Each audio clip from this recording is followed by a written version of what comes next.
ይህ የምፅዓቱ አዋጅ ነጋሪ አገልግሎት ወቅታዊና ዕለታዊ ወጎችን በማቅረብ ትንታኔ የምንሰጥበት የተለያዩ እንግዶችንም በመጋበዝ የምናቀርብበት መድረክ ነው። መረጃዎችን ያጠናከረ ይዞልን የሚመጣው ፓስተር አለማየሁ ነሙ ሲሆን ፕሮግራሙን የመራና መሰናዶውን ኤዲት በማድረግ ወደ እናንተ የሚያቀርበው ይልቃል አስራት ነው። መልካም ጊዜ። ሻሎም ውድ የተከበራችሁ የምፅዓቱ አዋጅ ነጋሪ አድማጮቻችን ሰላም ለእናንተ ይሁን። እንዴት አመሻችሁ? በዕለተ እሁድ ምሽት ላይ እንግዲህ ብቅ ብለናል። መስመር ላይ ደወልና አድርጌያለሁ ለፓስተር አሁናዊውን የዓለማችንን ገጽታ ምን ይመስላል ብዬ ለጠይቀው መስመር ላይ ተገኝቶልኛል። እንግዲህ በዛሬው ዕለት በርካታ ጉዳዮች በዓለማችን ዙሪያ እየተደመጡ ይገኛሉ። ለእናንተ እንግዲህ የምሽቱን መረጃ ለማምጣት ፓስተር በትጋት ይዞልን መጥቷል። አብዛኞቻችን እንግዲህ በጠዋቱ ክፍለ ጊዜ በየአጥቢያዎቻችን መንፈሳዊ ምግብ ተመግበናል።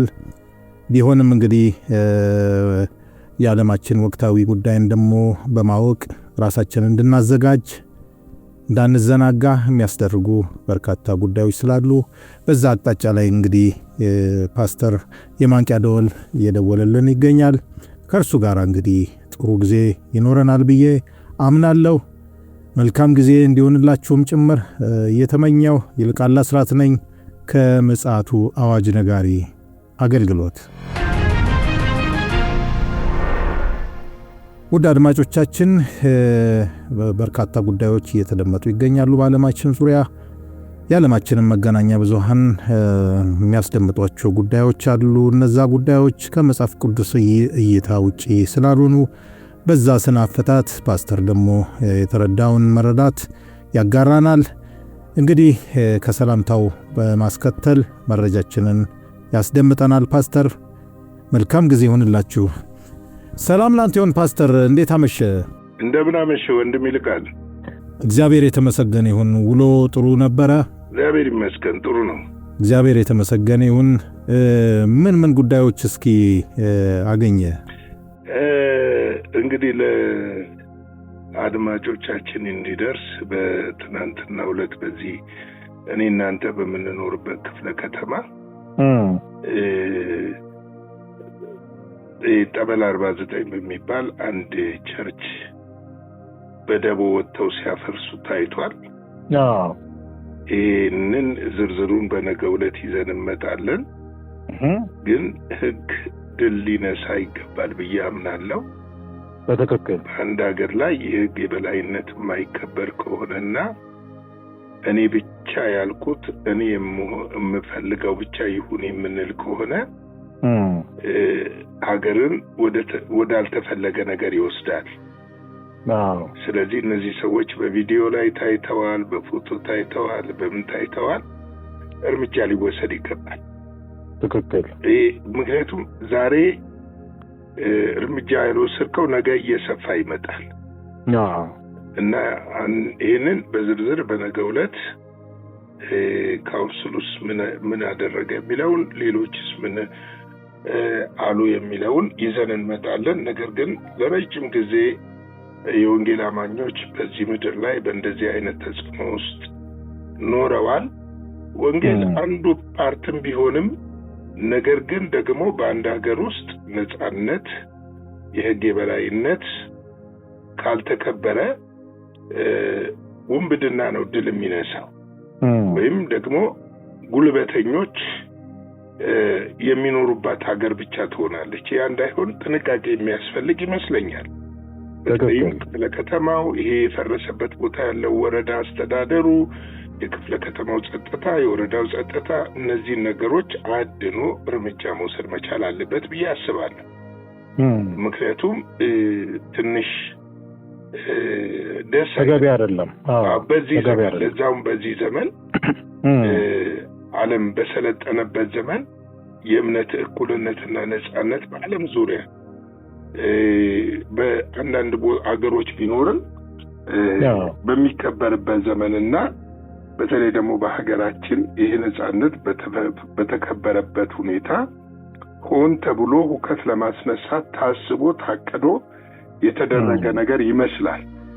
እኔ እናንተም በቅርቡ በአገራችን በአንዱ የኦሮሚያ ክልል ላይ በአርሲ ዞን ላይ የተፈጸመውን ክስተት ሀዘናችንን መግለጻችንን እንደው እግረ መንገድም ጠቆም ለማድረግ ነው። ይሄ በፍጹም ኢፍትሃዊ የሆነ ተገቢ ያልሆነ ነው። የትም ቢሆን ሰው በእምነቱ ሊገፋ በእምነቱ እንዲህ አይነት ንብረት ውድመት ወንበር እስከ መስበር የቸርች መሳሪያ አውጥቶ እስከ መሰባበር አጥር እስከ ማፈራረስ የሚያደርስ ነገር መኖር የለበትም። የትም ዘመኑንም ያልመጠነ ነው ማለት እንደው አሁን ይሄ ሰለጠነ በተባለበት ዘመን ላይ እንደዚህ አይነት ተግባር ማድረግ ልክ አይደለም። ዋና ከተማ ላይ መሆኑ ይሄ ልክ አግባብ ነው ብዬ አላስብም። ምክንያቱም የትኛውም እምነት እኔ አሁን ወንጌል አማኞች ላይ ብቻ አይደለም፣ በየትኛውም እምነት ላይ ይሄ የሚደረግ አይደለም፣ ጸያፋ ነው። ስለዚህ ህግ እኮ ለአንድ ሀገር ህግ የተሰራው ህግ አስከባሪም የተቋቋመበት ምክንያት አመፃንና ወንጀልን ተከታትሎ እርምጃ በመውሰድ የህግ የበላይነት እንዲነሳ ማድረግ ነው። ህግ ድል ካልነሳ፣ የህግ የበላይነት ካላሸነፈ፣ የህግ የበላይነት ድል ካልነሳ በቀጣዩ ውንብድና ነው ድል የሚነሳው። ገብቷል? እንደዚህ ዝም ብለህ አይተህ አልፈህ ቆርቆሮ ነው ምናምን ነው ገለመሌ ነው የሚባል አይደለም። ምንም ይመን ሰውየው ለምን ድንጋይ አምላኬ ነው አይልም። ህገ መንግስቱ እስከፈቀደለት ድረስ፣ ህገ መንግስቱ ነጻነት እስከሰጠው ድረስ የእምነት ነጻነት ያ ነጻነቱ ሊከበር ይገባል። ገብቷል? እሱ ጋር ሄደህ ህብረት አለማድረግ መብት ነው። እሱ ግቢ ገብተህ አለማምለክ መብት ነው። ነገር ግን እዚህ ጋር አታመልክም ብለህ እዚህ ጋር እንደዚህ አታደርግም ብለህ ማፈራረስና መነቃቀል ተገቢ ነው ብዬ አላምንም። ተገቢ ነው ብቻ ሳይሆን ወንጀል ነው። እውነት ነው፣ ወንጀል ነው። ይህ አንድን ሰው ሰብአዊነት መብቱን ነፃነቱን መጋፋት ነው። ይሄ ደግሞ ወንጀል ነው። ይሄ ሌላ አይደለም። ሌላው ደግሞ ምንድነው የሚያሳስበኝ መሰለህ? ሆን ተብሎ አመጽ ለመቀስቀስ የተደረገ ነገር ይመስላል። እውነት ነው። አመጽ ለመቀስቀስ ቶታል አመጽ እኮ የጋስፎ ሲመጣ አይደለም የምትጠብቀው። ትንሽዬን አመጽ ካላጠፋት እያደገች ትሄዳለች። እያደገች ከሄደችና እግር ካወጣች በኋላ ያችን አመጽ ለመመለስ ይከብዳል። ወደ ሀገር ደረጃ መሸጋገር ሀገርን ወደ ማፍረስ ሊያመጣ ይችላል። እንግዲህ ሳይቀጠል ቅጠል የሚባለው እኮ እንደዚህ ነው። እውነት ነው። እንግዲህ ፓስተር ያው በነገው ዕለት በሰፊው የምንመጣበት ይሆናል። እንግዲህ ቃሉ እንደሚለን ክርስቶስ ኢየሱስን እየመሰሉ ሊኖሩ የሚወዱ ይሰደዳሉ ይላል። በእርግጥ ይህንን ቢናገርም በአንጻሩም ጳውሎስ መብቱን እንዳስከበረም ቃሉም ይናገራልና ጥሩ ጥቆማ ነው ያቀበልከን። እስኪ እንግዲህ ለዛሬ ምሽት ይዘህልን የመጣውን መረጃ አጋራን። እንግዲህ ምንድነው በአውሮፓ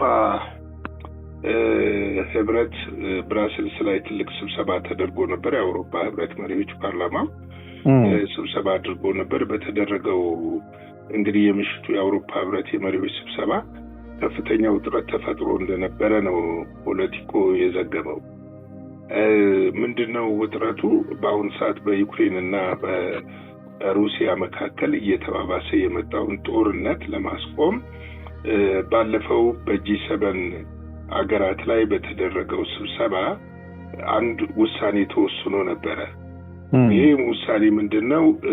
አንድ የሰላም ኮሚቴ ወይም ደግሞ የሰላም ተደራዳሪ ኮሚቴ ማቋቋም የሚል ነበርና ነገር ግን ከዚህ ባሻገር ሌላ ክስተት በአውሮፓ ህብረት ውስጥ መታየቱ አውሮፓ ወደፊት ያላት ዕጣ ምንድነው የሚያስብል ከዚህ በፊት በነበሩት ስንጥቃት ላይ ሌላ ስንጥቃት የመደረብ አይነት ሆኖ ታይቶኛል። ይሄው ምንድነው? እንደ ዘገባው አውሮፓ ህብረት ምክትል ፕሬዝዳንት የሆኑት አንቶኒዮ ኮስታ በሚስጥር ከሩሲያ ጋር የግንኙነት መስመር መመስረታቸውን በተለይ የፈረንሳይና የጀርመን መሪዎችን አስቆጥቷል። እንግዲህ እኚህ ሰው ለምንድን ነው ይህን መስመር የመሰረቱት የሚለው ጥያቄ የሚያስነሳ ጉዳይ ነው። በሚስጥር ነው የመሰረቱት። እንግዲህ ረዥም ጊዜ ግንኙነት ከሩሲያ ጋር ሲያደርጉ ነበረ። በእርግጥ በዚህ በነዳጅ የሆርሙዝ ሰርጥ መዘጋት ምክንያት አንዳንድ የአውሮፓ ሀገሮች ከሩሲያ በምስጢራዊ መንገድ ነዳጅ ሲገዙ ጋዝም ሲገዙ ታይተዋል። በተለይ ምስራቃዊው ክፍል ከዚህ በፊት ከሩሲያ ጋር ጤናማ ግንኙነት የነበራቸውና በሩሲያ ላይ የሚወሰደውን እርምጃዎች ብዙም የማይደግፉ ሀገሮች አሉ።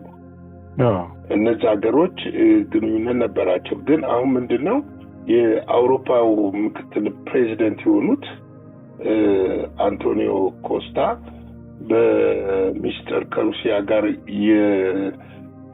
የግንኙነት መስመር በመስረታቸው እጅግ የፈረንሳይንና የጀርመንን መሪዎች አስቆጥቷል። ማስቆጣት ብቻ ሳይሆን ጥያቄ ውስጥ የሚያስገባም ጭምር ነው።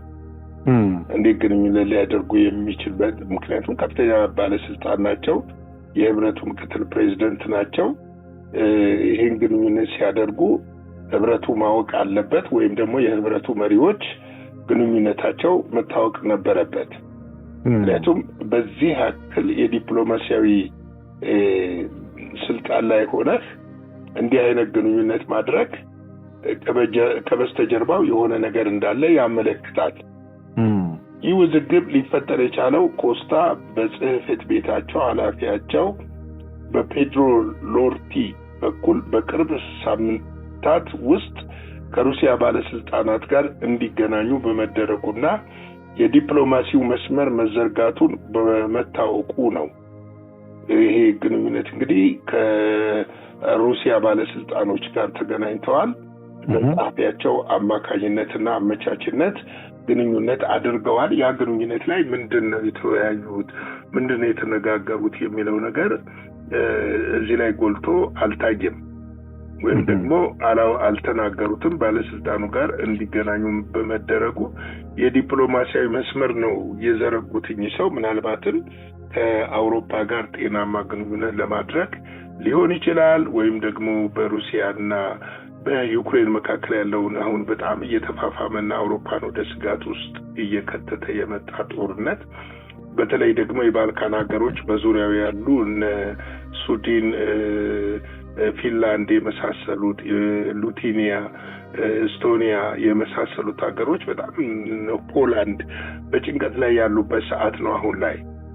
ስለዚህ እነዚህ ነገሮች ምናልባትም ሩሲያ ዩክሬን በከፍተኛ መዳፈር የሞስኮ መደብደብና በሞስኮ በተለያዩ ቦታዎች ላይ ጥቃት በተደጋጋሚ ማድረሷን ተከትሎ ከዚህም ባሻገር በክሪሚያን ልሳነ ምድር ላይ ያደረገችው ያለው ጥቃት ምናልባትም የሞስኮን የበቀል እርምጃ ወደ ታክቲካል ኒኩለር ያሸጋግረዋል የሚልም ስጋት ስለነበረ ምናልባት ከዚህ ጋር በተገናኘም ሁኔታ ሊሆን ይችላል ይሄ እሳቸው የዘረጉት መስመር። ነገር ግን በፈረንሳይና ጀርመን ቁጣ ያዘለ ከፍተኛ ተቃውሞ ነው የገጠመው። እንግዲህ በምሽቱ ስብሰባ ከዚህ በኋላ ከሩሲያ ጋር በሚደረግ ማንኛውም ንግግር ዲፕሎማሲያዊ ግንኙነት ማን ይወክል የሚለው ሐሳብ ከፍተኛ ጭቅጭቅ ማስከተሉ ዘገባው አስረድቷል። ከፍተኛ ጭቅጭቅ ነው ያስነሳው እና ፈረንሳይና የፈረንሳይ ፕሬዚደንት ኢማኑኤል ማክሮንና የጀርመኑ ቻንስለር ፍሬድሪክ ሜርስ አሁን ባለው ሁኔታ ከሩሲያ ወይም ከፑቲን ጋራ ድርድር ለማድረግ ጊዜው አይደለም የሚል ሐሳብ ሲያቀርቡ፣ ሌሎቹ ግን ጊዜው ነው፣ ግንኙነት መደረግ አለበት የሚል ሐሳቦችን አቅርበዋል። እንግዲህ ፓስተር፣ በሌላም በኩል አንዳንድ መገናኛ ብዙሃን የዘገቡት ዘገባ አለ። ይሄ ምንድነው? በዩክሬንና በሩሲያ መሃል በተቀሰቀሰው ጦርነት አማካኝነት እንግሊዝ የሩሲያን ሀብት በማገዷ እንግዲህ ከዛ ግምጃ ቤት ለዩክሬን ለድሮን ማስፋፊያ እንደገናም ደግሞ ለጸረ ሚሳይል የሚሆን የኢንዱስትሪ ግብዓትም ጨምሮ በርካታ ጉዳዮችን የሚያጠቃልል ከፍተኛ መጠን በቢሊየን የሚቆጠር ፓውንድ ነው እንግዲህ መሰለኝ ይሄ ለዩክሬን እንዲፈቀድ እንግሊዝ መንግስት መፍቀዱ፣ በሌላ አቅጣጫም ደግሞ በሩሲያ በኩል በከፍተኛ ቁጣና የበቀል ስሜት መቀስቀሱም እየተነገረ ይገኛል። እና እስኪ በዚህ አቅጣጫ ላይ ምን አይነት ምልከታ ይኖርሃል? ምንድነው መሰለ ይሄ ጉዳይ ዓለም አቀፍ ሕግ አለው። ዝም ብሎ አይደለም። ዓለም አቀፍ ሕግ አለው። በማን አለብኝነት አንስተ ልሰጥ ትችላለህ። ወደፊት ግን ያቺ ሀገር ትከፍላለች። የወሰደችው ሀገር ሳይሆን የሰጠችው ሀገር። ለምሳሌ በየትኛውም ዓለም አቀፍ ሕግ በአንድ ሀገር የሚገኝ ባንክ ውስጥ ያለውን ያለዛ ሀገር ፍቃድና ውሳኔ በምንም ሁኔታ ምንም አይነት ፋይናንስ አሳልፈ መስጠት አትችልም። ይሄ ዓለም የሚመራበትና የሚተዳደርበት ሕግ ነው። አሁን ትልቁ በዓለም ላይ ያለው ችግር ምንድነው? ሕግን ከማክበርና ሕግን ከማስከበር ጋር ያለ ተያይዞ ያለ መድሏዊ አካሄድ ሰላምን ከመፈለግ አንጻር ሳይሆን ወገንተኝነትና በተለይም የተወሰኑ የአውሮፓ ሀገሮች በሩሲያ ላይ ባላቸው ጥላቻ መሰረት አንዳንድ የሚወስዱት እርምጃ ምናልባትም ብዙ የፖለቲካ ተንታኞች የሚሉት ወደፊት ዋጋ ያስከፍላቸዋል የሚሉትን ነው። እንግዲህ ዋጋ ያስከፍላቸዋል የሚሉት ነገር ነው ያለው። ይሄ እውነት ይመስለኛል። እንግዲህ ምንድነው አሁን ሁለቱ መሪዎች ካሁን በኋላ ማን የአውሮፓ ህብረትን እንደሚወክልና ማን ንግግር ግንኙነት ያድርግ የሚለውን ነገር አጨቃጫቂ ሆኗል። አንድ ተቋም ከፑቲን ጋር መነጋገር እንደሌለበት ማሳወቃቸው ደግሞ በጣም ከባድ ነገር ነው። አንድ ተቋም ማለትም ተቋም የሚሉት እነሱ እንግዲህ ህብረቱ ነው። ህብረቱ ፕሬዝዳንት ማለት ከፍተኛ አመራር ነው። ስለዚህ ይህንን አይነት ውሳኔ ለአውሮፓ ህብረት እጅግ አደገኛ ይመስለኛል። ምክንያቱም እያንዳንዱ የአውሮፓ ሀገራት በህብረቱ ስር ይጠለሉ እንጂ የራሳቸው ደግሞ ነጻነት አላቸው። እና ያው የራሳቸው ነጻነት አላቸው። ከማንኛውም ሀገር ጋር የዲፕሎማሲ ግንኙነት የማድረግ ያለማድረግ፣ ማቋረጥ ያለማቋረጥ ነጻነት አላቸው። ያንን ነጻነታቸውን የሚጨፈልቅ ነው። ምክንያቱም ሁለቱ መሪዎች እንደገለጹት ከፕሬዝዳንት ፑቲን ጋር መደራደር ያለባቸው ፈረንሳይና ጀርመን፣ እንግሊዝ ብቻ ናቸው። ይህንን ሐሳብ ኢስቶኒያና ዴንማርክ፣ ኔዘርላንድ የመሳሰሉት የህብረቱ አባል ሀገሮች መደገፋቸውን አስታውቀዋል። ነገር ግን የአውሮፓ ህብረት እንደ ተቋም ከፕሬዝዳንት ፑቲን ጋራ ሊነጋገር ይገባል የሚለውን በርካታ ሀገራት መደገፋቸውን ጭምር ገልጸዋል። እንግዲህ አሁን በህብረቱ ውስጥ መጀመሪያ የነበረ ስንጥቅ ነበረ በኔቶ አማካይነት ታስታውስ ከሆነ በብዙ ምክንያቶች በሩሲያም ጉዳይ በሩሲያና ዩክሬንም ጉዳይ ላይ የሐሳብ አለመጣመር ነበረ። አሁን ደግሞ የበለጠ ሌላ ስንጥቅ ነው ያመጣው። ህብረቱ እንደ ህብረትና እኛን እንደሚወክል መነጋገር ይችላል የሚለውን ሐሳብ አቅርበዋል። ነገር ግን ደግሞ ፈረንሳይ፣ ጀርመንና እንግሊዝ ከኛ በስተቀር ብቻ ማንም ሩሲያ ማነጋገር አይችልም ማለታቸው ምናልባት ህብረቱን ወደ አልተፈለገና ወደ መበታተል ሊወስድ ይችላል የሚል ስጋቶች እየጨመሩ መጥተዋል። እንግዲህ ይህን ስንመለከት ያው የማይቀረው ነገር ነው። ስንጥቆች እየተደረቡ እየተጨመሩ ይመጣና በመጨረሻ እነዛ የሚፈለጉት 10 የአውሮፓ ሀገሮች ለብቻ እንደሚወጡ ይታወቃል። እንግዲህ ይህንን አመልካች የሆኑ ነገሮች እያየን ነው። እንግዲህ የዓለም ሁኔታ በዚህ መልክ ይመስላል። ጌታ ጸጋ፣ ሰላም፣ ቸርነት ከሁላችን ጋር ይሁን። ሻሎም። እግዚአብሔር አብስቶ ይባርክ። ፓስተር እንግዲህ ከተወደደ ጊዜ ከረፍት ተሻምተ ለአድማጮች መረጃን ለማቀበል መስመር ላይ ስለተገኘ እግዚአብሔር አብስቶ ይባርክ። እንግዲህ ውድ አድማጮቻችን እንደሰማነው ዓለማችን ፍጹም መረጋጋት እየተስተዋለ አይደለም ያለው። ወደፊትም እንዲያውም እየጨመረ እየተባባሰ እንደሚሄድ መጽሐፍ ቅዱስም ይነግረናል። የሥነ ፍጻሜ ሊቃውንትም ጨምሮ በብርቱ ይህን ጉዳይ እያስጠነቀቁ ይገኛሉ። ከኛ ግን የሚጠበቀው ራሳችንን በመጠበቅ ንቁና ዝግጁ በመሆን ሌሎች ወገኖቻችንን በማንቃት ቤተሰቦቻችንን እንደዚሁ በማስመለጥ ትውልዱን በመናጠቅ ኃላፊነታችንን እንድንወጣ የምፅዓቱ አዋጅ ነጋሪ አገልግሎት አደራ ማለት ይወዳል። እንግዲህ ለዛሬ ምሽት ይዘን የመጣነው መረጃ መልእክት ይህንን ይመስላል። በነገው ዕለት ደግሞ በሌላ መልእክትና መረጃዎች ተመልሰን እንመጣ ይሆናል። እስከዚያው ድረስ የእግዚአብሔር ምሕረት፣ ቸርነት፣ ጸጋ ከእያንዳንዳችን ጋር ይሁን። ሻሎም። ለዛሬ ይዘን የመጣነው ወቅታዊ መረጃ ይህንን ይመስል ነበረ። በሌላ ጊዜ በሌላ መሰናዶ እስከምንገናኝ ሰላም ለእናንተ ይሁን።